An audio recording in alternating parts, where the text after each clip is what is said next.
بسم اللہ الرحمن الرحیم۔ گمنام ہیرو کے معزز ناظرین، السلام علیکم۔ آئیے چلتے ہیں کہانی کی طرف۔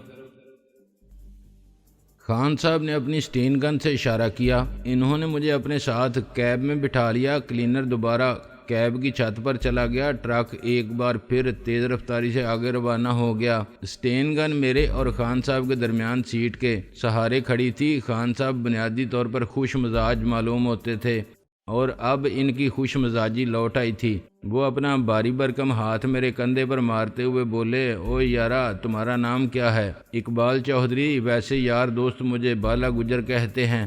بھینسوں کی خرید و فروخت اور دودھ کا کام ہے میرا، میں نے بتایا، لیکن غیر ارادی طور پر میرے لہجے میں ملائمت اور شائستگی تھی جو بھینسوں اور دودھ کا کاروبار کرنے والوں کے لہجے میں نہیں ہوتی۔ بعض اوقات اگر ان کا موڈ ٹھیک نہ ہو تو ان کا بات کرنا کچھ ایسا ہی لگتا ہے جیسے بھینس نے سینگ مار دیا ہو۔ بالا گجر، خان صاحب نے دہرایا، پھر بائیں ہاتھ سے سٹیئرنگ وہیل سنبھال کر دایاں ہاتھ مسافے کے لیے بڑھاتے ہوئے بولے، ہمارا نام شیر خان ہے۔ وہ تو میں جان چکا ہوں، میں نے مضبوطی سے مسافہ کرتے ہوئے کہا۔ خان صاحب کا ہاتھ بھاری بھرکم اور آہنی تھا۔ یارا، اگر تم بے گناہ ہمارا ہاتھ سے یا ہمارا کلینر ریشم خان کے ہاتھ سے مارا جاتی تو ہم کو بہت افسوس ہوتا۔ شیر خان نے گویا چند لمحے پہلے کی صورتحال کا تصور کرتے ہوئے کہا۔ نہیں خان صاحب، آپ کو بھلا افسوس کیوں ہوتا؟ آپ تو یہی سمجھ کر گاڑی بگاتے چلے جاتے کہ آپ نے ایک ڈاکو کو مارا ہے۔ میں نے مسکراتے ہوئے کہا۔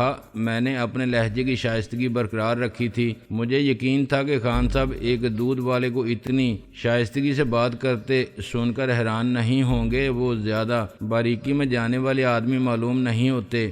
ہاں، یہ بھی ٹھیک ہے۔ خان صاحب نے پرخیال انداز میں اپنا بڑا سا سر ہلایا۔ یار اقبال گوجر، تم آدمی تو عقل مند معلوم ہوتی ہے، اور تم ریشم خان کی سٹین گن سے بچ گیا، یہ بھی تم نے بڑا کمال دکھایا۔ آج سے تم ہمارا دوست ہے۔ یارا، ہم کو معاف کرنا، ہم نے تم کو بڑا تکلیف دیا۔ شیر خان کے لہجے میں یکدم ہی بے پناہ خلوص آ گیا تھا۔ معافی کی اس میں کیا بات ہے یار شیر خان، میں نے اس کا کندھا تھپکتے ہوئے کہا۔ غلط فہمی میں ایسا ہو جاتا ہے۔ تم کدھر جاتی ہے؟ جانا تو مجھے کراچی ہے، لیکن آپ راستے میں مجھے کہیں بھی اتار دیں جہاں سے مجھے بس یا ٹرین مل جائے۔ میں نے کہا، جانا تو ہم کو بھی کراچی ہے، شیر خان نے بتایا، لیکن ہم کو راستے میں 2-3 دن ملتان رکنا ہے۔ ہمارا گاڑی میں اس وقت انگور لوڈ ہے، اس کو ہم ملتان میں اتارے گا، ادھر 2-3 دن ٹھہرے گا، آم لوڈ کرے گا، پھر کراچی جائے گا۔ ملتان میں تم ہمارے ساتھ ٹھہرو، ہم تم کو عیش کرائے گا، مرغی مچھلی کھلائے گا۔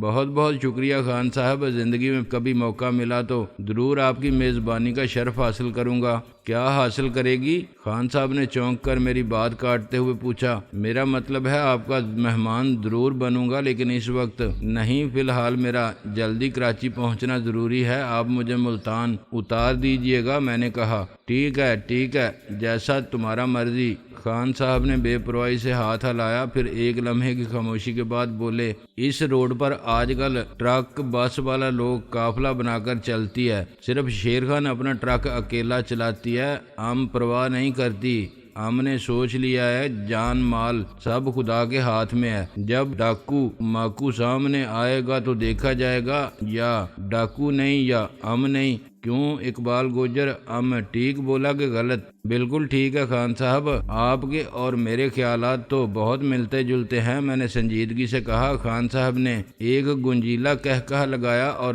ٹرک کی رفتار کچھ اور بڑھا دی۔ ٹرک کسی جمبو جیٹ کی طرح تاریکی اور سناٹے کا سینہ چیرتا جا رہا تھا۔ تمہارا خیالات شیر خان سے ملتا ہے، اسی لیے تم بھی ڈاکوؤں سے بچ کے نکل آئی ہے، اور شیر خان کو بھی آج تک ڈاکو سے پالا نہیں پڑا۔ یہ سب قسمت کا کھیل ہے۔ پھر یکدم جیسے شیر خان کو کچھ خیال آیا، سنجیدہ ہوتے ہوئے بولا، یار یہ تو بتاؤ، ٹرین پر ڈاکو لوگ نے کوئی زیادتی میاتی تو نہیں کیا؟ کسی کو قتل متل تو نہیں کیا؟ عورت یا بچہ لوگ پر ظلم تو نہیں کیا؟ نہیں، میرے سامنے تو کچھ نہیں کیا، بلکہ میرے سامنے تو مال بھی نہیں لوٹا تھا۔ مجھے کچھ ایسا لگتا ہے جیسے انہیں کسی کی تلاش تھی۔ میں نے سچ بولا۔ ہاں، ایسا بھی ہو سکتا ہے، شیر خان نے سر ہلایا۔ ڈاکو لوگ کوئی موٹا مرغی تلاش کرتی ہے، اغوا کر کے تاوان وصول کرنے کے واسطے۔ ٹرین میں موٹی مرغیاں ذرا کم ہی ہوتی ہیں، میں نے خیال ظاہر کیا۔ ایک لمحے کی خاموشی کے بعد شیر خان پر خیال لہجے میں بولا، ملتان اب زیادہ دور نہیں ہے، ملتان پہنچ کر ہم کو پولیس وغیرہ کو اس بات کی خبر کرنی چاہیے۔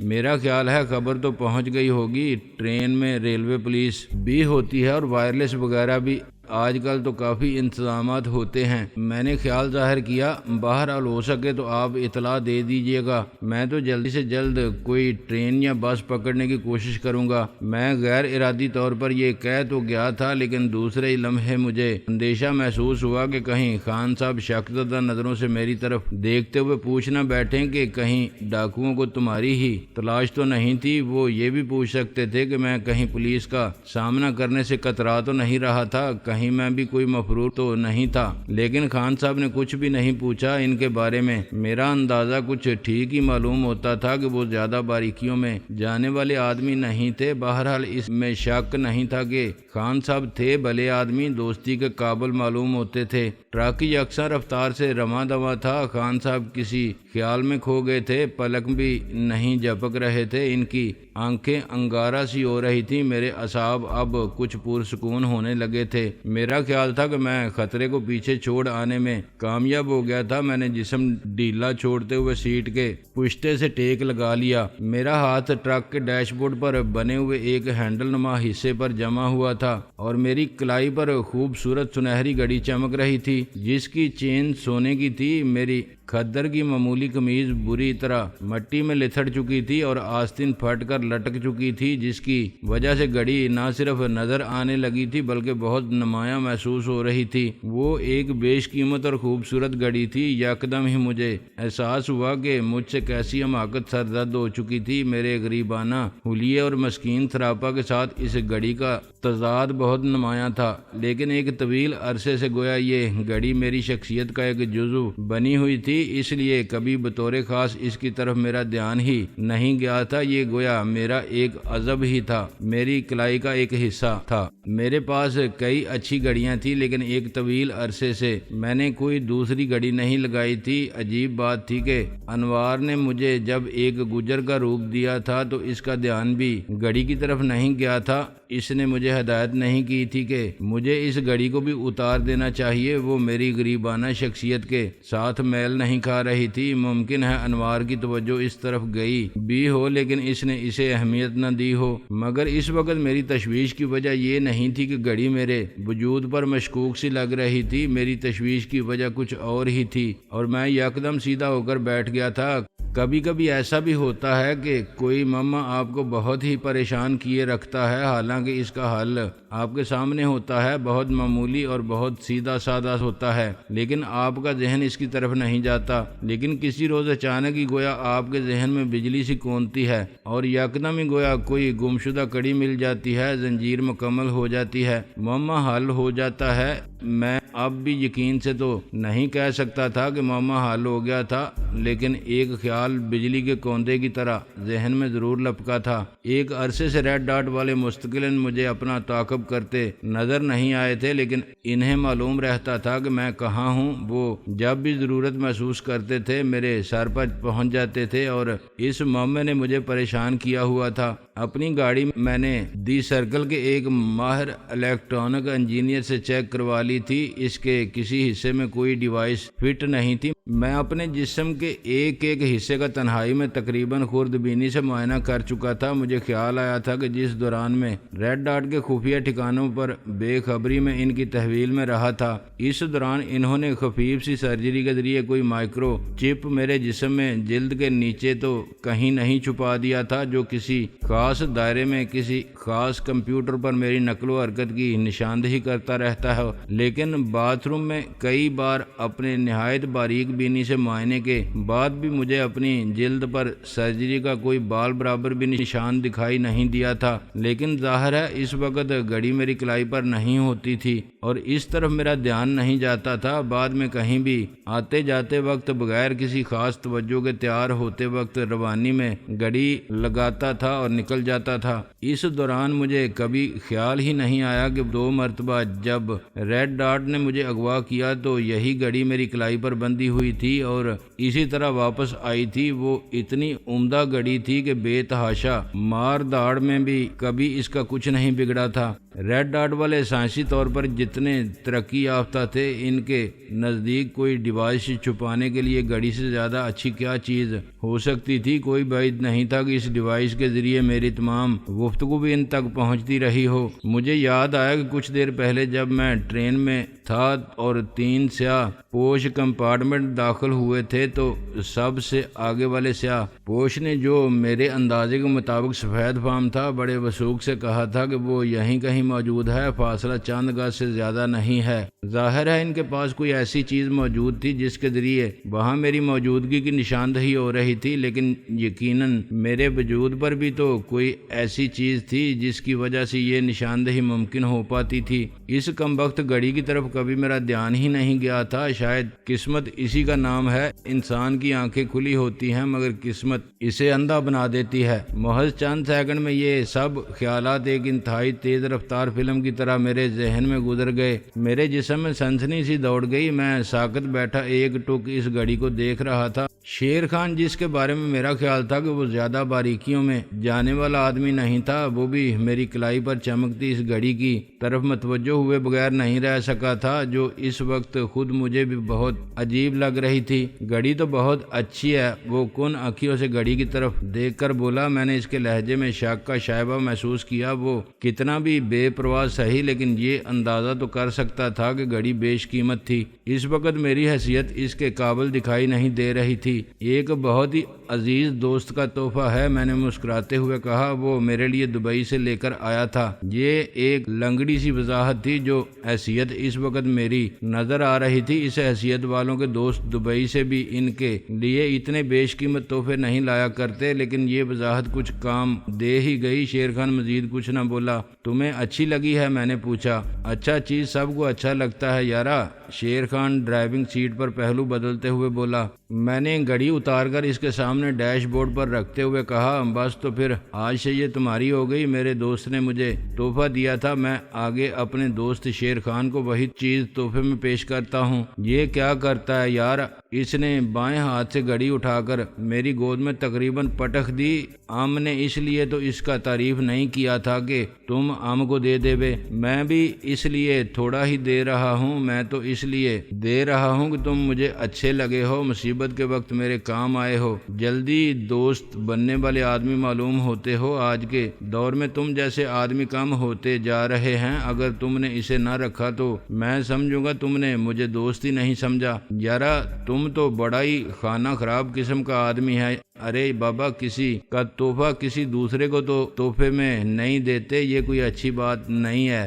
اس نے گویا مجھے سمجھانے کی کوشش کی۔ وہ بیچارہ واقعی شرمندہ نظر آ رہا تھا، گویا گھڑی کی تعریف کر کے پھنس گیا ہو۔ بھئی اگر کسی نے مجھے تحفہ دیا تھا تو اب یہ میری چیز ہو گئی نا، اور میں اپنی خوشی سے تمہیں دے رہا ہوں، تمہیں یہ لینی پڑے گی، ورنہ میں سمجھوں گا تم نے مجھے اپنا دوست نہیں بنایا، میں نے گہری سنجیدگی سے کہا۔ وہ گویا عاجز آ گیا، دونوں کوہنیاں سٹیئرنگ وہیل پر ٹکا کر ایک لمحے کے لیے دونوں ہاتھ سر پر مارتے ہوئے بولا، او یارا اقبال گوجر، تم بہت ظالم آدمی ہے، اگر تم ہمارے ہاتھ سے ضائع ہو جاتا تو کتنا افسوس کا بات تھا۔ میں نے گھڑی اس کی کلائی پر لگا دی۔ اس نے مزید احتجاج نہیں کیا اور غیر ارادی طور پر اشتیاق بھری نظروں سے گھڑی دیکھنے لگا۔ اس وقت میرے پاس کوئی ایسی چیز نہیں تھی کہ گھڑی کو کھول کر دیکھ سکتا۔ آیا اس میں کوئی ڈیوائس موجود تھا یا نہیں؟ کوئی بعید نہیں تھا کہ میں اسے کھول لیتا، تب بھی ڈیوائس میں اور گھڑی کی مشینری میں امتیاز نہ کر پاتا۔ ممکن ہے ڈیوائس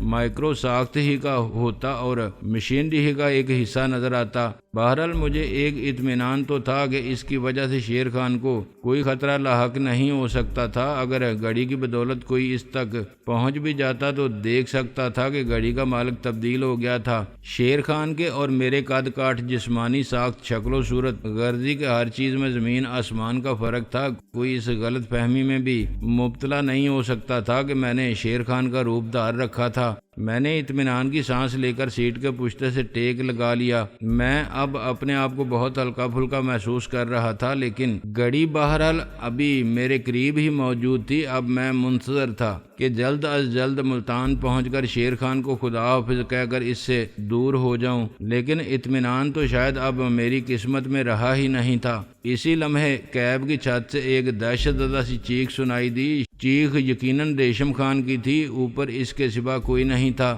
شیر خان بری طرح چونکا، ایکسیلیٹر سے اس کا پاؤں اضطراری طور پر ہٹ گیا، لیکن اس سے پہلے کہ وہ کچھ بولتا ایک انسانی جسم اوپر سے گرا اور ونڈ اسکرین پر سے پھسلتا ہوا بونٹ پر آیا، وہاں سے لڑک کر ٹرک کے آگے جا گرا۔ ٹرک رکتے رکتے بھی اس کے اوپر سے گزر گیا۔ شیر خان کے حلق سے بھی خوف زدہ سی چیخ نکل گئی۔ اسے یقیناً اندازہ ہو گیا تھا کہ اوپر سے گرنے والا ریشم خان تھا۔ اس پر شاید خوف کے ساتھ ساتھ یکدم اس پچھتاوے نے حملہ کیا تھا کہ ریشم خان اس کے اپنے ہی ٹرک تلے آ کر کچلا گیا تھا، لیکن مجھے یقین تھا کہ ریشم خان جس لمحے ونڈ اسکرین پر گرا وہ اس وقت ہی مر چکا تھا۔ میں نے اس کی گردن اس انداز میں ڈھلکی ہوئی دیکھی تھی جیسے محض ایک پتلی سی رسی کے سہارے جسم سے بندھی ہو۔ صرف ایک لمحے کے لیے مجھے اس کا چہرہ اپنے چہرے کے قریب نظر آیا تھا اور پھر میری نظر سے اوجھل ہو گیا تھا، لیکن وہ ایک لمحہ مجھے یہ بتا دینے کے لیے کافی تھا کہ ہم نے جو چیخ سنی تھی وہ ریشم خان کی زندگی کی آخری آواز تھی۔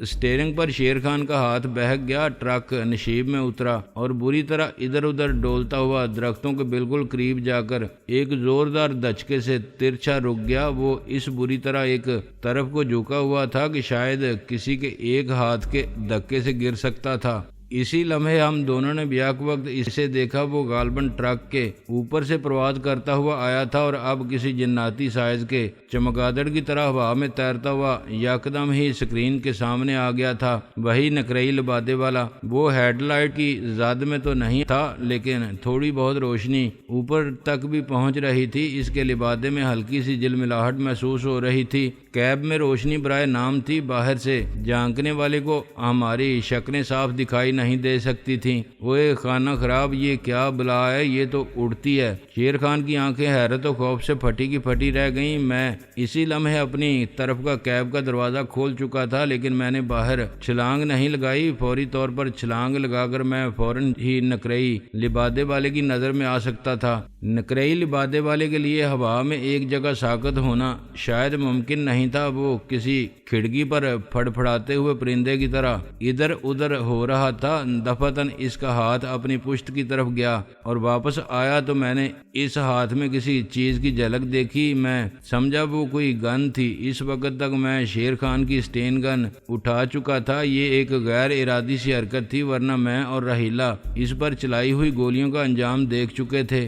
دوسرے لمحے میں اور شیر خان انتہائی سفید چمکیلی روشنی میں نہا گئے۔ ویسے ہی روشنی جیسی کیمرے کے فلیش بلب سے ایک ثانیے کے لیے نکلتی ہے اور معدوم ہو جاتی ہے، لیکن ہم پر روشنی جماکے کی طرح نہیں پڑی تھی۔ کیب میں جیسے روشنی کا سیلاب آ گیا تھا، میری آنکھیں چندیا گئیں۔ نقرئی لبادے والے نے جو چیز اپنی کمر سے اتاری تھی وہ کوئی گن نہیں بلکہ انتہائی طاقتور فلیش لائٹ یا اسپاٹ لائٹ تھی۔ میں اس پر نظر نہیں جما سکتا تھا، لیکن اندازاً میں نے اس پر برسٹ مارا۔ ٹرک کی ونڈ اسکرین چھلنی ہونے کے ساتھ لائٹ بھی معدوم ہو گئی۔ میں نے دل ہی دل میں خدا کا شکر ادا کیا کہ کم از کم اسپاٹ لائٹ پر تو گن کا برسٹ کارگر رہا تھا۔ روشنی شاید ایک سیکنڈ کے لیے ہی ہم پر پڑی تھی، لیکن مجھے احساس تھا کہ نقرئی لبادے والے ہماری شکلیں تو دیکھ ہی چکا ہوگا۔ تاہم امید تھی کہ فوری طور پر وہ مجھے نہیں پہچان سکا ہوگا، لیکن اگر کوئی ڈیوائس اس کی رہنمائی کر رہی تھی تو اسے یہ یقین ضرور ہو چکا ہوگا کہ میں اس ٹرک میں موجود تھا۔ تبھی تو آخرکار وہ یہاں تک آن پہنچا تھا۔ جس طرح شکاری کتے اپنے شکار کی بو سونگتے ہوئے آخرکار اس تک جا پہنچتے ہیں، فرق صرف یہ تھا کہ شکاری کتوں کی یہ صلاحیت 20 50 یا سینکڑوں میل کے دائرے میں کارآمد نہیں رہتی۔ فاصلہ بڑھتا تھا تو وہ اپنے شکار کا سراغ کھو بیٹھتے تھے، لیکن ان لوگوں کے بارے میں یقین سے نہیں کہا جا سکتا تھا کہ وہ اپنے شکار کا سراغ کھوتے تھے یا نہیں۔ اس روشنی نے میری آنکھیں خیرہ کر دی تھیں۔ اس کے معدوم ہونے کے بعد بھی ایک لمحے کے لیے مجھے کچھ نظر نہ آیا۔ شیر خان تو اس دوران گویا مفلوج اور گمسم ہو گیا تھا۔ چند سیکنڈ کے اندر اس کی آنکھوں نے جو کچھ دیکھا تھا وہ شاید اس کے لیے کسی ناقابل یقین اور ڈراؤنے خواب کا حصہ تھا۔ اس دوران میں نے ہاتھ بڑھا کر ٹرک کی ہیڈ لائٹس بھی آف کر دی تھیں۔ موت خواہ کتنی ہی قریب تھی، لیکن حاضر دماغی سے کام لینے والا بقا کی جنگ میں بہرحال اپنے لیے کچھ بہتر امیدیں رکھ سکتا ہے۔ میرا یہ یقین برقرار تھا کہ کوئی آئی ہوئی موت کو کوئی نہیں ٹال سکتا تھا، لیکن اس یقین کے بعد بھی میں ہاتھ دھر کر نہیں بیٹھ سکتا تھا، جدوجہد ترک نہیں کر سکتا تھا۔ بقا کی جنگ میں آخری سانس تک لڑنا بھی میرے یقین کا ایک حصہ تھا۔